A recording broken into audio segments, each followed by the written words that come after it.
Hi, and thanks again for joining me. Today we're going to be looking at the anatomy of pranayama, and we're going to be talking about how pranayama affects the subtle bodies.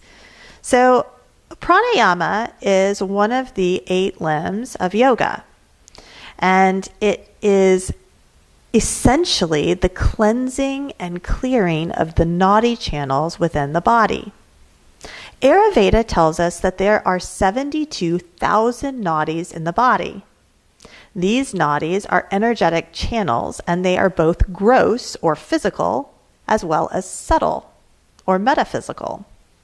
The gross nadis in the body include all of our vascular systems, our cardiovascular system, our pulmonary system, our nervous system, all of the communication channels and energetic exchanges that live within the pranamaya kosha. The subtle nadis are the nadis of the mind, the neurological pathways, the thoughts, feelings, memories, and sensations that we hold in both the mind and the causal plane. When we use pranayama to further cleanse the nadis, we allow ourselves to be energetically attuned to a higher state of awareness. As we move further along the path of practice, we begin to feel the effects of our practice. You might even notice the siddhis or psychic centers within the chakra bodies opening. So let's take a look at how that's happening and why that's happening.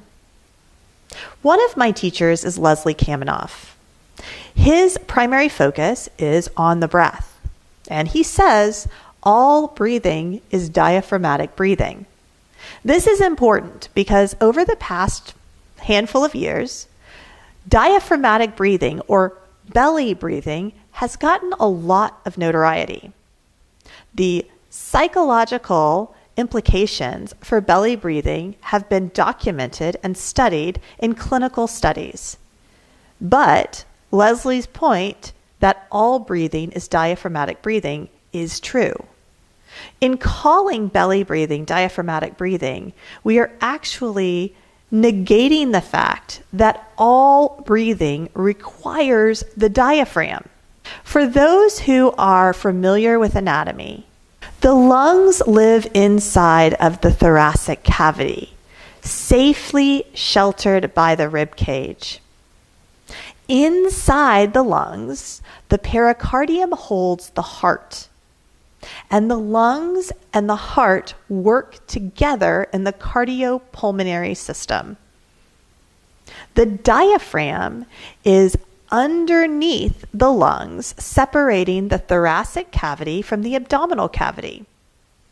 The vagus nerve runs through the diaphragm, from the crown of the head to the base of our perineum. All of these structures are important because they directly affect the central nervous system and communicate seamlessly with one another. The vagus nerve communicates with the central nervous system when there is danger. The vagus nerve is also part of our proprioceptive system, which includes the shoulders and the hips. Proprioception means that we know where we are in time and space, and we can sense whether someone is safe or not. The vagus nerve plays a role in this. As the vagus nerve moves through the diaphragm, it communicates directly with the central nervous system, letting the central nervous system know what is going on in the lungs and the heart. When we are experiencing hyperarousal, our heartbeat increases and our breathing becomes more shallow. This is a direct result of the body pumping more blood to the extremities so that we can flee in the event that we need to. Our pranayama practice affects the vagus nerve because it leverages the diaphragm to control the breath. The diaphragm is a muscle, and when we inhale, our diaphragm moves down, and when we exhale, the diaphragm moves up. So let's take a moment just to observe that action. And close your eyes, bring your palms to your thighs. And take a few relaxed breaths.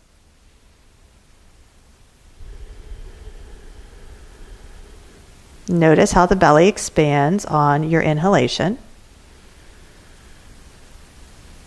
And notice how the belly contracts on your exhalation.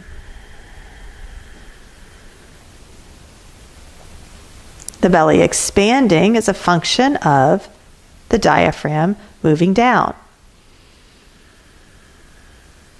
When the diaphragm moves down, the entire cavity of the lungs changes shape and volume, and this helps us to take a deep breath. As we exhale, the diaphragm moves up, and the thoracic cavity changes shape and volume again, pushing the air out. Depending on what type of pranayama we are practicing, we can affect the vagus nerve and regulate autonomic functions of the body like our heart rate. Studies have even shown that you can regulate your blood pressure through pranayama practice. As a disclaimer, please know that individuals working with high blood pressure do need to be monitored by their physicians. It is, again, not our place as yoga teachers to give our students practices that we think should replace medication or medical intervention. The vagus nerve correlates directly to the subtle bodies or chakra systems within our anatomy. The chakras are located along the spine and correspond to the various plexuses inside the body. We start at the base of our spine. Muladhara corresponds directly to the perineal plexus. Our sacral chakra, or Svadhisthana chakra, corresponds directly to the sacral plexus, or the horse's tail. Our solar plexus, or Manipura, corresponds directly to the solar plexus, a plexus of nerves located right in the mid-belly. Our heart chakra, Anahata chakra, corresponds directly to the pericardial plexuses that hold either side of the heart. Our throat chakra corresponds directly to the brachial plexus in the shoulders and throat. Our third eye chakra, Ajna chakra, corresponds directly to the pineal plexus. All of our chakras are influenced by the vagus nerve. The vagus nerve tells us when we are safe or in danger. It alerts the body to proprioceptive indications that someone is safe or not safe. The vagus nerve is what you feel when you get too close to a cliff and you feel a tightening in the perineum. Sometimes you might even feel this if you see or witness someone get hurt. This is a direct felt sense of the root chakra. When we feel disempowered or when we feel empowered, we tend to feel a felt sensation in the mid-abdomen. Some people even experience upset stomach or digestive issues when they feel disempowered or their solar plexus is affected. This is because the solar plexus is communicating with you and your unconscious body, letting you know that you are either rejected in your power or accepted in your power. The pericardial plexuses send messages to the heart, and when we experience heartbreak, we can sense it as a felt sensation in the body. Likewise, when we feel well-being, we can sense this in a felt sense in the body. The brachial plexus affects the throat chakra, the Vishuddha chakra, in much the same way. Some people say they experience a reverse hiccup or a gulping sensation when they try to get words out and this chakra is out of balance.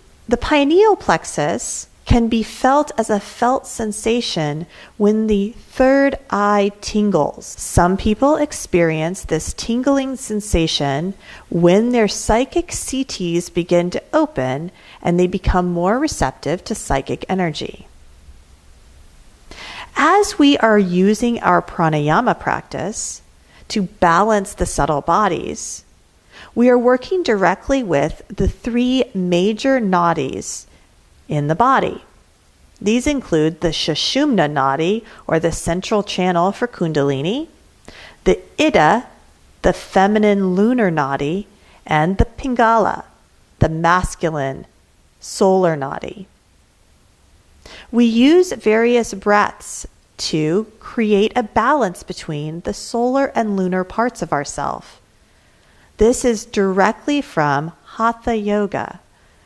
Hatha Yoga aims to marry the masculine and feminine in union. As we look at the subtle bodies, it's also important to address the different types of tissues in the body from an Eastern standpoint.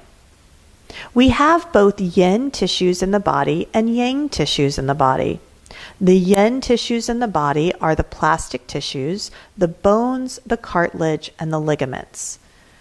These tissues are static, do not move or stretch, change volume or shape. The yang tissues are fluid.